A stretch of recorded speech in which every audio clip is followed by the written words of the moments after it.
Good morning everyone and welcome to online study system of CR International School. How are you dear student? I hope you are fine and doing your work properly. Today we are going to talk about that next part of your chapter. हमने last time जो था turbulent time के बारे में जाना था कि किस तरह से जो revolution हुआ था उसमें किस तरह से बहुत ज़्यादा बदलाव की डिमांड हो रहे थे और फिर लोगों ने किस तरह से ये revolution किया. So today we are going to talk about the famous incident of the history that is Bloody Sunday and the revolution of 1905. आज जो हम डिस्कस करेंगे आपसे वो ब्लडी संडे और जो रेवोल्यूशन 1905 उसके बारे में हम लोग डिस्कस करेंगे. आई होप आपने अभी तक पीछे वाला जो पोर्शन है वो अच्छे से पढ़ लिया होगा और वो आपको अच्छे से क्लियर भी होगा कि ट्रिबुलेंट टाइम में जो डिमांड्स आपके सामने डिमांड्स रखी जा रही थी आपकी जो वर्कर्स थे उन्होंने अपने जो वेजेस थे उनको बढ़ाने के लिए डिमांड की और जो वर्किंग आवर्स थे उनको कम करने के लिए बोला जा रहा था. इसके साथ साथ जो लिविंग कंडीशंस थी उसको इम्प्रूव करने के लिए भी बोला जा रहा था. And this all demands were be raised by the workers. ये सारी डिमांड्स थी आपके वर्कर्स की द्वारा रेज की गई. आपकी स्ट्राइक्स हो रही थी.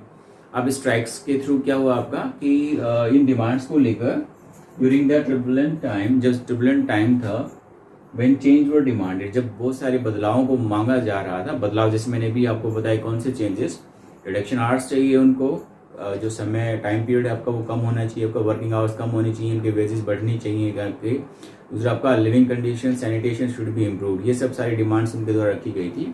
सो इन सब डिमांड्स को लेकर प्रोसेशन ऑफ द वर्कर्स, एक जुलूस कह सकते हैं, आपका जत्था कह लीजिए आपका, या फिर बहुत सारी जो भीड़ थी वो मिलकर led by the father gibbons. और इसका जो नेतृत्व कर रहे थे वो आपके चर्च के जो फादर थे गिब्बन, वो इसका नेतृत्व करते हुए reached at the winter palace. तो ये विंटर पैलेस क्या है? विंटर पैलेस क्या होगा? टसार निकोलस सेकंड जो था आपका उसका ये महल था जहाँ पे ये रहता था. तो वहां पर फादर गिब्बन की अगवानी में ये लोग वहां पर पहुंचते हैं. They reached at the place.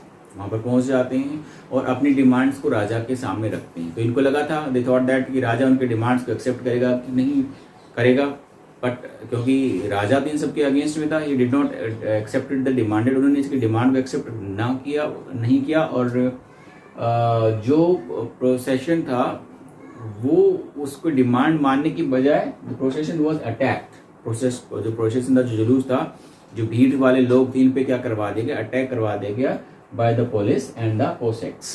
Police के द्वारा और कोसेक्स के द्वारा. जो वहां की पुलिस थी उसने, और कोसेक्स का मतलब है जो राजा के पर्सनल सिक्योरिटी गार्ड्स होते थे, उन्होंने इन पे अटैक कर दिया. So this thing happened there. और इस इंसिडेंट की वजह से हुआ क्या? Over 100 workers were killed and 300 wounded. Incident में क्या हुआ? जब इन पे अटैक करवाया गया तो वहां पर 100 के आसपास लोगों की डेथ हो जाती है और 300 के आसपास जो लोग होते हैं वहां पे आपके घायल हो जाते हैं. और इस इंसिडेंट को हम ब्लडी संडे के नाम से जानते हैं. अभी ब्लडी संडे के नाम से क्यों जाना जाता है? Because all this happened on Sunday. ये सब जो हुआ था हमारे पास, ये 22 जनवरी 1905 में हुआ. 22 जनवरी 1905 में हुआ और द डे वॉज संडे. और उस दिन क्या था? संडे था. And that's why it is known as और it is called as the bloody Sunday. ये दिन था हमारे पास 22 जनवरी 1905 का और उस दिन संडे था. और संडे होने की वजह से ही इसको किस नाम से जाना जाता है? ब्लडी संडे के नाम से जाना जाता है. After the bloody Sunday series of events took place. अब ब्लडी संडे हो गया, लोग काफी ज्यादा नाराज हो गए इससे. वर्कर्स नाराज हो गए, आपके वर्कर्स के एसोसिएशंस, ठीक है, ये सब बड़े नाराज हुए. और इन्होंने क्या किया? एक के बाद एक इवेंट्स करना स्टार्ट किया. स्ट्राइक के बाद स्ट्राइक्स होना, बहुत सारे स्ट्राइक्स करना स्टार्ट कर दिया. एंड जो इवेंट्स हमारे पास हुए रशिया के अंदर, बहुत सारे इवेंट्स हुए और इन इवेंट्स को ही कहा जाता है द रेवोल्यूशन ऑफ 1905. तो ये सब इवेंट्स हमारे पास फरवरी के अंदर हैं, तो इसको रेवोल्यूशन ऑफ 1905 बोलते हैं. आपको फरवरी रेवोल्यूशन ऑफ 1905 ये यहाँ पे इवेंट हुए. इन इवेंट्स को ही फरवरी रेवोल्यूशन कहा जाता है. अब इन्होंने क्या स्टेप लिए? वर्कर्स ने यहाँ पे क्या स्टेप लिए? What they did? Strikes all over the country started by the workers. पूरे रशिया के अंदर स्ट्राइक्स हो गई, हड़तालें हो गई, लोगों ने विरोध करना स्टार्ट कर दिया. ब्लडी संडे जो हुआ उसके फेवर में लोगों ने आना स्टार्ट कर दिया. यूनिवर्सिटीज वर क्लोज डाउन. चलो ये तो मान लिया कि वर्कर्स जो थे आपके वो क्या कर रहे थे? आपका लेड कर रहे थे इस पर्टिकुलर रेवोल्यूशन को. लेकिन अब यहाँ पे एक चीज एंट्री करते हैं हमारे पास, यूनिवर्सिटीज. ये यूनिवर्सिटीज क्लोज क्यों हो गई? यहाँ पे सडन चेंज आ गया. अब क्या कि यूनिवर्सिटीज भी बंद हो. जब उन्होंने देखा कि वर्कर्स बहुत ज्यादा क्या कर रहे हैं, आपका विरोध कर रहे हैं, तो दे स्टार्ट यूनिवर्सिटीज भी क्लोज होना क्या होगी, स्टार्ट होगी। तो वो इसलिए हुआ क्योंकि उनको लग रहा था, they found that the lack of the civil liberty, की तो यूनिवर्सिटीज में जो आम लोग हैं उनको क्या नहीं है, आपकी सिविल लिबर्टी, यानी कि उनको सिविल लिबर्टी नहीं दी गई, इतनी ज्यादा उनके पास आज़ादी नहीं है, आपका एक नागरिक के जो अधिकार होते हैं उनको नहीं दिए जा रहे हैं। So they start closing the universities and lawyers, doctors, engineers and other middle class workers all started demanding the constitution. और इन सब ने मिलकर जो टसार निकोलस था उससे क्या स्टार्ट कर दिया, एक कॉन्स्टिट्यूशन की डिमांड रखना स्टार्ट कर दिया। तो ये हमारे पास हुआ, इंसिडेंट हुआ, ब्लडी संडे हुआ, उसके फेवर में बहुत सारे लोग विरोध में चले गए और सभी ने राजा पे प्रेशर बना दिया। So created a great pressure on to the tsar कि कॉन्स्टिट्यूशन बनाया जाए। जब राजा ने सिचुएशन को देखा कि अब सिचुएशन बहुत ज्यादा खराब हो चुकी है, सो जो रेवोल्यूशन 1905 हुआ उसका इम्पैक्ट क्या हुआ, देखिए कुछ टेम्परेरी हम लोग इम्पैक्ट इसके बारे में जानेंगे, क्या इम्पैक्ट हुए, the impact and the aftermath of the 1905 revolution. Impact क्या हुआ और उसके बाद कौन कौन सी घटनाएं घटी वो हम इसमें डिस्कस करेंगे। 1905 रेवोल्यूशन की वजह जब राजा ने देखा कि everywhere there is a demand of the constitution, so created a great pressure on to the tsar the king of the Russia. Tsar जो राजा था रशिया का, उसमें बहुत ज्यादा प्रेशर आ गया। And due to this pressure, when he saw that everybody is opposing him, so Tassar allowed creation of an elected consultative parliament. तो तसार ने क्या किया, अलाउ कर दिया इन वर्कर्स को कि वो अपनी एक इलेक्टेड कंसल्टेटिव पार्लियामेंट बनाएंगे। इलेक्टेड कंसल्टेटिव पार्लियामेंट का मतलब ये हो गया, अब राजा की पावर था उसको क्या गया, लिमिट कर दिया गया। अब जो भी काम करेंगे राजा पार्लियामेंट से कंसल्ट करके करेगा और उसका नाम रखा गया डूमा। उसको किस नाम से जाना गया, आपका डूमा। डूमा क्या है, it's is the name of the parliament created by the Russian revolutionaries and the tsar, जो क्रिएट की गई थी हमारी। So Duma was an consultative body. Duma क्या था, consultative body with quasi legislative function. Quasi legislative function का मतलब होता है कि इसको कुछ जगह पर राइट्स था कि ये रूल्स भी बना सकते थे। अदरवाइज ये कंसल्टेटिव बॉडी थी जो राजा को क्या करती है, कंसल्ट करती, राजा इससे कंसल्ट करके कोई रूल क्या कर सकता था, लागू कर सकता था। बट इट हैज समवेयर कुछ ऐसे इसको पावर भी थी कि जहां पे अपने रूल्स खुद बना सकते थे। अब सिंपल सी बात है, आपका राजा की पावर क्या हो गई, लिमिटेड हो गई, तो राजा को ये बात पसंद आनी ही नहीं थी। सिंपल सी बात है, राजा की पावर लिमिटेड हो गई तो राजा, अभी डूमा था आपका, लंबे समय तक नहीं चलने वाले थे। Same thing had happened. However with in 75 days, सिर्फ 75 डेज के अंदर जो डूमा बनी थी वो डिसॉल्व्ड, उसको क्या कर दिया गया, डिसॉल्व कर दिया गया, हटा दिया गया। और उसकी जगह पर सेकंड डूमा, क्योंकि राजा ने देखा कि उसकी पावर को क्या किया जा रहा है, ये लिमिटेड कर रहे हैं, तो इन्होंने क्या किया, डूमा को क्या कर दिया, डिसॉल्व कर दिया और एक दूसरी डूमा को क्या किया, बनाया।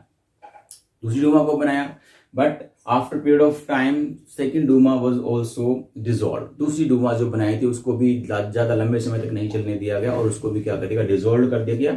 अगेन वो क्या कर रहे थे, आपका राजा की पावर को क्या कर रहे थे, आपका रोक रहे थे, राजा की पावर को लिमिटेड कर रहे थे। So and next third Duma was formed, एक फिर तीसरी डूमा बनाई जाती है। नाउ दिस टाइम ये जो डूमा थी बार बार जो चेंज हो रही थी, क्या पॉसिबिलिटीज थी कि डूमा लंबे समय चलती, बिल्कुल। देखिए क्या था इसमें हमारे पास, the third Duma was backed with conservative politician. Now the situation into the end, राजा ने बड़ी चालाकी से फर्स्ट डूमा को हटाया, सेकंड डूमा को हटाया, और जब थर्ड डूमा को क्रिएट किया तो उसने बड़ी ही चालाकी से थर्ड डूमा के अंदर जितने भी मेंबर्स थे उसमें कंजर्वेटिव पॉलिटिशियंस को इन्वॉल्व कर दिया। अब कंजर्वेटिव्स कौन थे, if you remember that, conservatives वो लोग थे जो राजा के शुभचिंतक होते थे और राजा के अकॉर्डिंग वर्क करते, दोज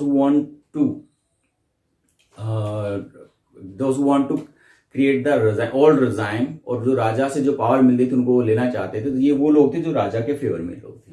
सो द पॉलिटिशियन, अब यहाँ पे क्या, ये जो डूमा है आपका लगभग थर्ड डूमा ही हमारे पास, ऐसी डूमा है, इसमें आपका दे नहीं रखा है कि जो 5 years तक वर्क करती है। अदरवाइज जो डूमा थी आपकी, उन्होंने जो 2 डूमा बनी उन्होंने थोड़े थोड़े टाइम के लिए वर्क किया। क्यों किया काम इसने 5 years तक, लंबे टाइम तक, बिकॉज कंजर्वेटिव इसमें आ गए थे जो राजा की जो पावर्स थी उसको अपोज ही नहीं करते थे, and the king was also happy with that. राजा भी उससे क्या था, आपका खुश था। So revolutionaries and the liberals who wanted change were kept out. अब इसमें जो रेवोल्यूशनरीज थे, एक्चुअली जिन्होंने 1905 का रेवोल्यूशन किया था, जिन्होंने कॉन्स्टिट्यूशन की डिमांड रखी थी, उन सबको क्या कर दिया गया, इससे हटा दिया गया। डूमा में उनको जगह नहीं दी गई और उनको आउट ऑफ द डूमा रखा गया। और इस तरह से आपका ये जो सारा सिचुएशन थी आपकी लगभग 1914 तक कंटिन्यू ऐसे आपका चलता रहा। धीरे धीरे करके कोई बदलाव नहीं आया। अब मेजर जो बदलाव हमारे पास नेक्स्ट इंसिडेंट हम लोग जो पढ़ेंगे हमारे पास 1914 के बाद ही हमारे पास फर्स्ट वर्ल्ड वार में जब सिचुएशन क्रिएट हुई तो वहां पर आकर फिर से बदलाव यहाँ पे हम लोग को देखने को मिलेगा। So will talk about in the next videos.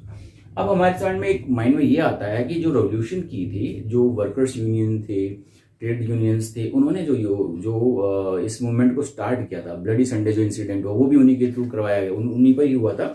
So why they were not saying anything, तो वो यहाँ पर कुछ भी नहीं कर रहे हैं, ऐसा क्या था, रीजन क्या था? यहाँ पे राजा ने बड़ी चालाकी से फर्स्ट डूमा को हटा दिया, सेकंड डूमा को हटा दिया, और थर्ड डूमा जब उसके आई तो उसने अपने हिसाब से रूल्स एंड रेगुलेशन बनाने शुरू किए।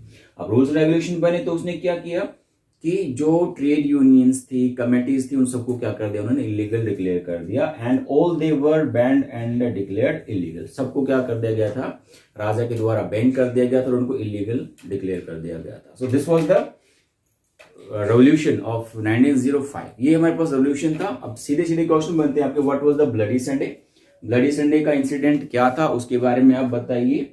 रशियन रेवोल्यूशन ऑफ 1905 के बारे में बताइए, आपका कौन से इवेंट्स थे, किसने क्या पार्टिसिपेट किया, और जो 1905 रेवोल्यूशन थे उसके क्या इंपैक्ट निकले, या फिर क्या पूछ सकते हैं आपका, what was the Duma? Duma क्या था? छोटे क्वेश्चन पूछा जाता है, डूमा क्या था, what was the Duma, right? तो ये हमारे पास छोटे क्वेश्चन हमारे पास आ सकते हैं जिनको आपको अच्छे से लर्न करना है। That's all for the day. अगर इसके अलावा भी कोई क्वेरी होती है तो आप मुझे व्हाट्सअप कर सकते हैं, मैसेज कर सकते हैं, I will answering your question. अब एक ट्रेंड देखने को मिला है, बार बार बताया जा रहा है आपका कि आपको अपना जो लाइव क्लासेस को ज्वाइन जरूर करना है ताकि आपकी प्रॉब्लम्स को सोल्व किया जा सके।